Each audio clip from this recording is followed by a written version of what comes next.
Welcome to Duke Devil 95. My name is Brad Burnett, and today I'm reviewing and recapping the Season 3 premiere of Star Trek Picard. Yes, spoilers will be included. Let me start off by saying that I'm an old school Star Trek fan. And by that, I mean I've been watching Star Trek since 1980.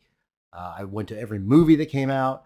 I watched every television show that came out. I recorded them all on VHS so I could watch them later on. I read the novels.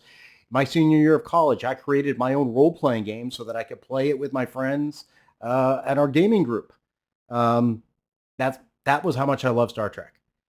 But what I've seen come out since 2009 with JJ Trek and then the Kurtzman produced uh, television shows has not been Star Trek to me. In fact, it's just been crap. The first season of Discovery, I somehow powered through it, but it was just bad stuff and lore breaking all around. I did admit to seeing a few episodes of Picard.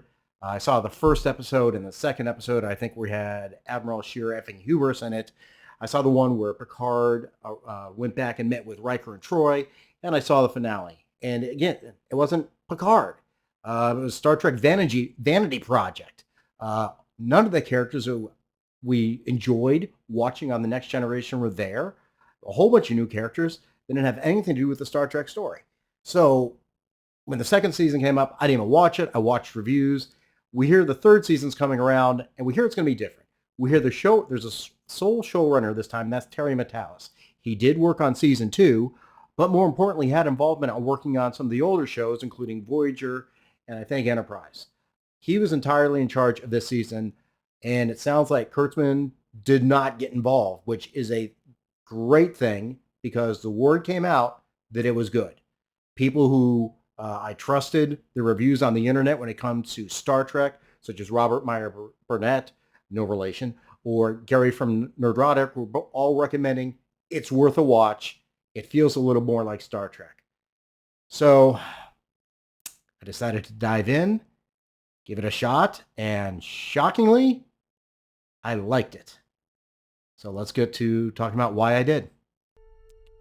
So we open with this title sequence, in the 25th century. This is a callback to the opening to Wrath of Khan, where it says in the 23rd century. This is not the first callback you're going to see to the original cast movies. There's a lot of TNG callbacks in here as well. We know it's all member berries, but you know what? It kind of works, and I liked it a lot. So as we open the show itself, we see a Federation ship. It appears to be being pursued by a nefarious-looking alien ship. On board the Federation ship is Dr. Beverly Crusher, the former chief medical officer of the Enterprise D. She's not the only one on that ship. There's someone else there, but we don't see who that person is. The ship is about to be boarded. It's clear these aliens are after Dr. Crusher for some reason. Again, we don't know yet. Beverly is able to fend off these aliens that look like the Sycorax from the Christmas Invasion episode of Doctor Who when David Tennant premiered. But in the process, she gets injured. She's able to get the ship to warp away before more alien ships show up. And in the process, she sends out an emergency message to whom? Who else? Admiral Jean-Luc Picard. We then go to Chateau Picard, where we see Picard and his Romulan girlfriend, Laris, packing up the house. Laris is taking up a job at a diplomatic post off-world, and Picard has decided to join her. He's realized he's reached a different point in his life, and he's ready to move on to the next stage without regret, and he's ready to pack up and get rid of some of the belongings and keepsakes from the past. And again, this is where we see a lot of the old member berries come back, some of the items we used to see from the classic TNG show. We see the giant mural painting of the Enterprise D, which hung in Picard's ready room. We see, here we go. We see that's his ready room chair. And what's on the back of that chair? That's the Mintakan tapestry that was given to him in the 4th-season episode, Who Watches the Watchers? It was a real good episode. Ray Wise, I think, was in that at the time as well. We also, of course, have the Kurlan Neskos. That was given to him by his former archaeology professor, Professor Galen. That continued to show up throughout the Next Generation, just on the side. There's something else. There's something else. What else? What else would we associate with Captain Picard? I'm going to go with the flute that Captain Picard played, first in his imagination and then in real life, in the episode The Inner Light from Star Trek The Next Generation. Of course, it's Picard's flute. Later that night, Picard is working in his study when he hears a communicator beep. He looks around, finds his old Enterprise D comm badge, and on that is a message from Dr. Crusher saying she needs help. He's able to decode it and find there's some encrypted coordinates in there that he can't figure out. But she says, don't tell Starfleet, and pulling an old X-Files line, trust no one. Picard decides to talk with Laris about this, and in this conversation, we learn a number of things that have happened involving Beverly Crusher.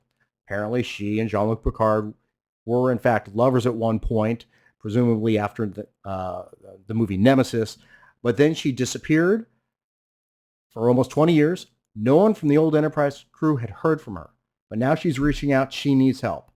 Ultimately, Picard decides he's going to help Dr. Crusher, but he knows and he's going to need some help doing it. Now we find ourselves in the 10 Forward Lounge. We see Captain William Riker having a drink and getting annoyed when the bartender calls the Enterprise D souvenirs the fat ones that no one will buy. Okay, she's kind of right. The Enterprise D kind of looks a little fat in a way. Picard shows up. There, you can see that they have the same chemistry that they did before. Patrick Stewart and Jonathan Frakes have fallen back on their roles with each other very well. It reminds you a lot of the original Next Generation show and how they interacted. They're there talking about Frontier Day, which is the 250th anniversary of Starfleet. We learn also that Will is having some marital problems with Deanna Troi, and they're kind of on the outs for now is what it sounds like. Riker and Picard sit down. They discuss the encrypted coordinates, and they're able to determine that the coordinates are, in fact, on the edge of Federation space. They're going to have to get out there, but without involving Starfleet.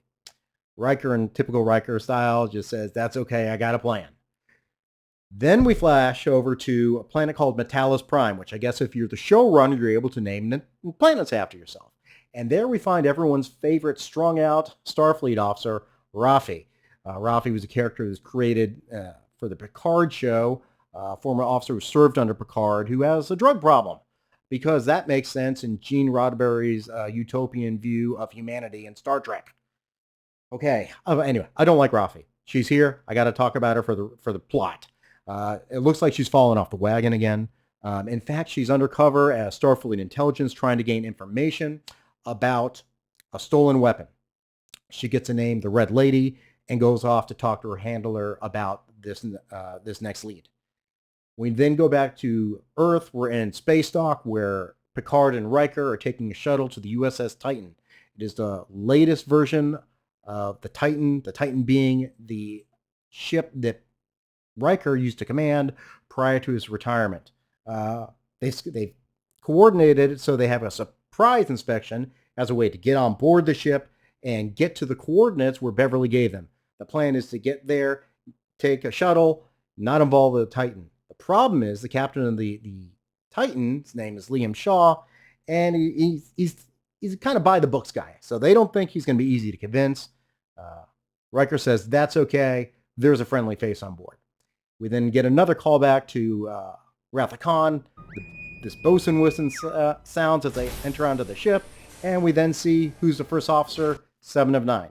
She's not going by 7 of 9. She's going by Annika Henson, her Earth name, because that's what Captain Shaw prefers. We then go to the bridge.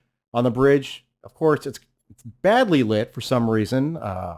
Ships are badly lit in the updated Star Trek. I don't know if there's a problem with the dilithium crystals and lighting, but it is what it is.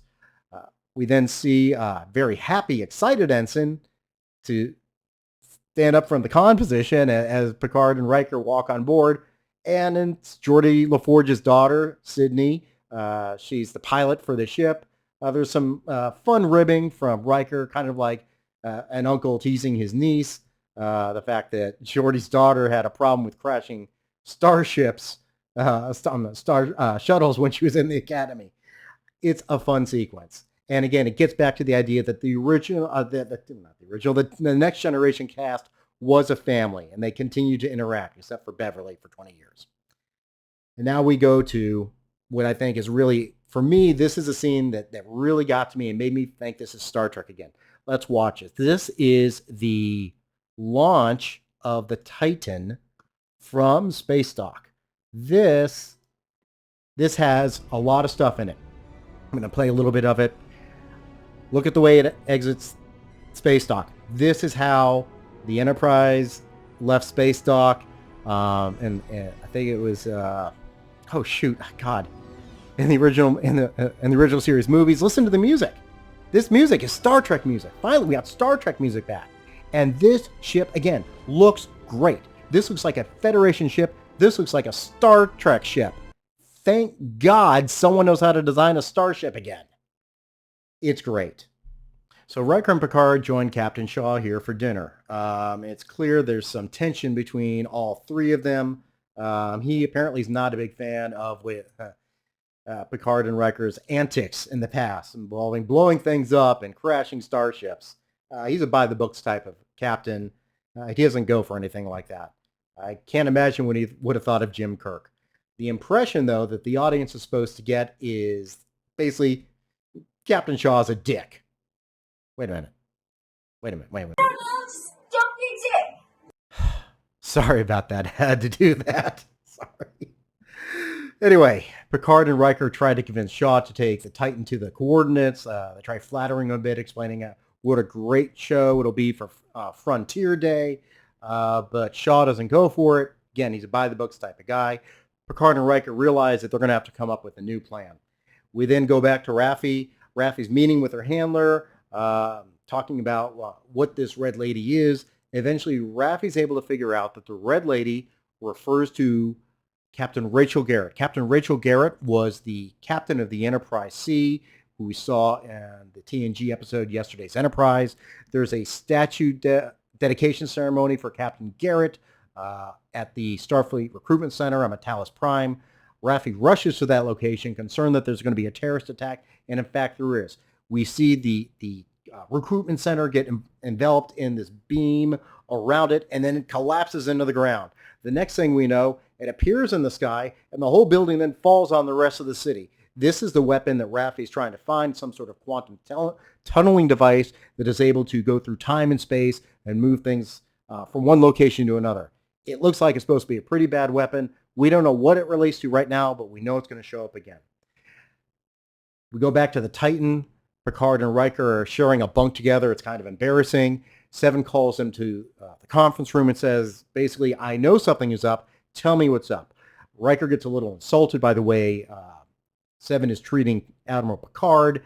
Picard says, let's all calm down here, basically. Explains why they're there. They're trying to find Dr. Crusher. And during this, we learn a bit about how Seven is adjusting to life in Starfleet. She's not used to it. She's having trouble adjusting to the rigid format. She's wondering if she was right for listening to Picard and Janeway in joining Starfleet. Regardless of how she's feeling and following the rules, when we go to the bridge, we see that Seven has taken the ship to the locations that Picard and Riker had sorted out. They quickly run off to the shuttle, and it's a good thing, too, because Captain Shaw, who wakes up in his quarters, realizes that they've gone to the coordinates, rushes to the bridge to try to stop Picard and Riker from getting away. He's unable to. He gives Seven a dressing down, explains basically that she's destroyed her career. Yeah, that's going to happen when you have a senior admiral in your corner. Regardless, Shaw can't stop Picard and Riker, and they're off. They get to the coordinates. They find Beverly's ship. And now we get another little bit of fun interaction with Picard and Riker as they get armed up, ready to go. See what's going on Beverly's ship. They talk about having, basically creaky bones, slow reflexes. They're getting old. It's fun in the sense, again, they're recognizing that they're not the young guys they used to be. They get onto the ship, and Picard finds Beverly stored in a cryogenic freezing unit.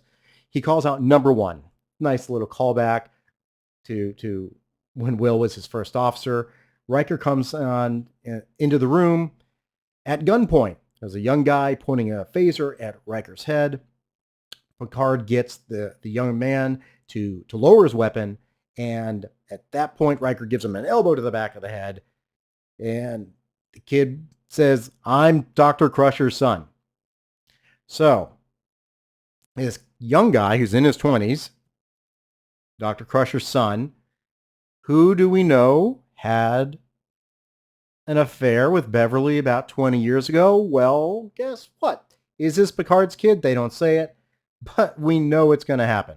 An alarm suddenly goes off, and then we see this ship come in. It looks like very much like the Scimitar ship that we saw in Star Trek Nemesis. It looks like it's preparing to attack, and scene. Now that's it for the first episode. And again, I liked it.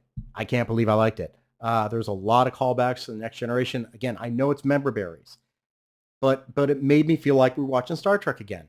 Does it make up for what JJ Trek and Kurtzman Trek have done? No, it doesn't. It doesn't. I'm analogizing it this way. We're in a desert, and there's nothing but sand around. We've been in this desert for many, many years. We see a tiny oasis, a little bit of water there. We're going to go there and enjoy that water while we can before we go back to the desert, because we're going back. That's what this is like. Let's enjoy this little oasis. Some of the things I also liked about this, again, the interaction between Picard and Riker feels like it did before. It's great to see them on screen together. You can see the chemistry. You can see that they enjoy being the characters again. I like, again, how they call back to being older than they were. Again, another Wrath of Khan callback where Kirk is getting used to aging himself. Music, music, music, and music. Finally, we have Star Trek music again. Star Trek music, Goldsmith music, is iconic to Star Trek. The same way that John Williams music is iconic to Star Wars. It creates the atmosphere. It creates a theme. It makes you feel like you're there. Hopefully this continues for the rest of the episodes. I'm not certain if it will or not. JJ and Kurtzman have just butchered the franchise. But if we can enjoy this for a little bit and get a good send-off to the Next Generation cast, then I'm on board. Until next time, questions, comments, witticisms down below. Click all the like and... No, only click the like buttons. Don't click any dislike buttons. And I'll see you next time.